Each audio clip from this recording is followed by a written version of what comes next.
Good evening and welcome to Q&A, live from Docklands in Melbourne. Very live, in fact. I'm Tony Jones. Joining us tonight, the Shadow Minister for Health, Catherine King, the editor of Spiked, online, I think that is, Brendan O'Neill, comedian, writer, actor and law graduate Corinne Grant, the Minister for Communications and Arts, Mitch Fifield, and academic and entrepreneur Erin Watson-Lynn. Please welcome our panel.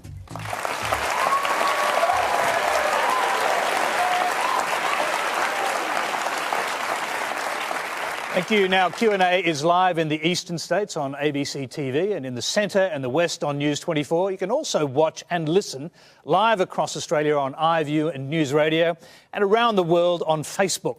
Well, the issue of racial abuse is in the headlines again after yet another incident in the AFL after a fan threw a banana at Indigenous player Eddie Betts. The woman has since been publicly shamed and, according to her father, demonised. Well, we'll start tonight with questions about freedom of expression and racism. Our first question is from Annabeth Simpson. Brendan O'Neill, you wrote that you want Section 18C torn up because you, and I quote, trust Australians to use their unshackled reason to separate the good ideas from the wicked ones. Growing up as a person of colour in Australia, I know that racial abuse is not an uncommon experience. In fact, despite being a respected pharmacist in his community for 16 years, my father is racially vilified on a regular basis. Do you think the removal or changes to 18C that may give people more social licence to racially discriminate is appropriate? Brendan, start with you. I think Section 18C is a disgrace. I think it's a black mark against the good name of Australia, simply for the very basic reason that it invites the state to police thought and speech. And it is, in my view, it is never the role of the state to police thought and speech. And if you just look at, for example, recent cases like the Andrew Bolt case or the QUT case, where students are currently being threatened with punishment for expressing disagreement with the idea of having segregated laboratories for Indigenous students, what you have is a situation in Australia in the 21st century where people are being punished for expressing an opinion. And to my mind, that brings to my mind the Soviet Union, the Orwellian idea of a society in which you can be punished for thinking certain things and for saying certain things. I simply think it's unacceptable, it's never acceptable to invite the government to police the realm of thought and speech. Of course, the government must police the realm of action and behaviour, and if you push someone or punch someone or murder someone, you will be punished. But if you express an opinion, you should never, ever be punished for that. Let me just put this to you. You've written that you actually like it when you hear hateful speech because it reminds you you're in a free society. That's going a bit far, isn't it? No, I love hearing hate speech for two reasons. Firstly, because it reminds me I live in a free society. And secondly, because it allows me, as someone who has been an anti-racist campaigner since I was 18 years old, to challenge those ideas. This is the real problem with Section 18C. It actually disempowers anti-racists by denying us, robbing us of the right to see racism, to know it, to understand it, and to confront it in public. Instead, it entrusts the authorities to hide that racism away on our behalf, which means that we never have a reckoning with it.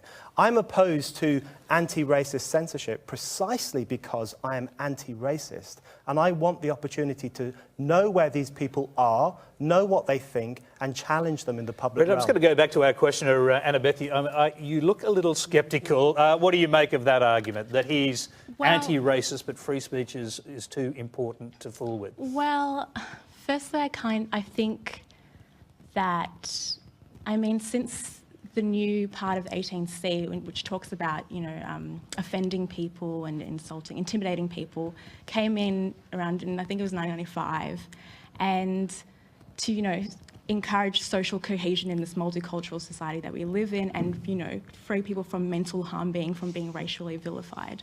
And according to the Human Rights Commission, the way these cases are solved are actually come about in a more educational way. So if someone, for instance, I think there was an example where, they said at a caravan park, no Aboriginals will be, taken in here at all. And the way that was solved is usually on a mutual agreement and people talk it out and there's, a small fine to be paid, but there's an interaction and a conversation about it anyway, and it allows people to, use that legal means to get compensation for that sort of thing. So just a brief response, because I want to hear from the other panellists, but you can just respond to that quickly. Well, I think obviously discrimination is a different matter. If you are actively discriminating against someone and preventing them from accessing public services, that's a different question. But I think it's very important that when it comes to expressing opinion, even if it's ugly opinion, we have to protect people's right to do that, because otherwise you'll end up in a situation where the state has the right to decide what's a good opinion and what's a bad opinion. And no one, least of all minority groups, should support that. We must remember that every marginalised group in history has seen free speech as their greatest friend, because it's the means through which they can express themselves, through which they can argue against their oppression, through which they can challenge the authorities. So we have to defend the right of free speech for everyone, particularly I'd like for to marginalised defend your groups. right to free speech. We will talk about this in quite a while. I'll just go right to the other side of the panel first. Erin, Watson, Lynn, what do you think? I would agree with you, Brendan, that, in the society we live in, we should be able to express our opinions, and whether that's good or bad. And so in that sense, I would agree with you. I don't agree that I enjoy hearing hate speech, however. I think it's not a pleasant experience to hear something like that. But I would agree that, if you're able to give a good opinion, you should also be able to give a bad opinion. And I remember, Corinne, you said something recently about us being able to think about this as humans and say, well, what's a good thing to say and what isn't a good thing to say. And as people, we should learn how to do that better rather than sit there and be governed by the state about what we should and should not say. Are you happy with 18C as it stands, Erin?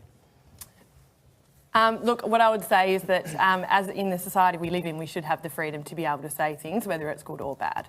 OK, let me just, we'll go, I mentioned at the beginning the woman who threw the banana at the AFL player. Was that crossing a boundary? Because the AFL has decided it was a racist act. Well, I think the boundary that she's crossed is throwing a banana onto a sports field at an event versus expressing her opinion. So I think perhaps that's the line that she's crossed. I think that the way that she's been vilified afterwards is not necessarily the right thing either, though. But people should be able to express their opinion on that. Right, let's hear from the other non-politician. Corinne, what do you think? Firstly, the line between speech and action is not that clear cut. Speech is a type of action. And if you're inciting hatred of other people, there's all kinds of studies that show that when anti-Muslim sentiment goes up, Muslim women especially are more likely to be verbally insulted, more likely to be spat on in the street, and more likely to be physically assaulted. So this idea that we are policing the thoughts of people or policing free speech and policing genuine opinions held by people is rubbish. And Section 18D of the same Racial Discrimination Act protects fair comment if it comes from a reasonable place in good faith. And that is what Andrew Bolt fell foul of, because it wasn't fair comment. His comments were incorrect. So you've got to differentiate between 18C and 18D. If you just take one out of the equation and carry on with a whole lot of hyperbole, you're missing the point. OK, we're in the capital of AFL, I would argue anyway.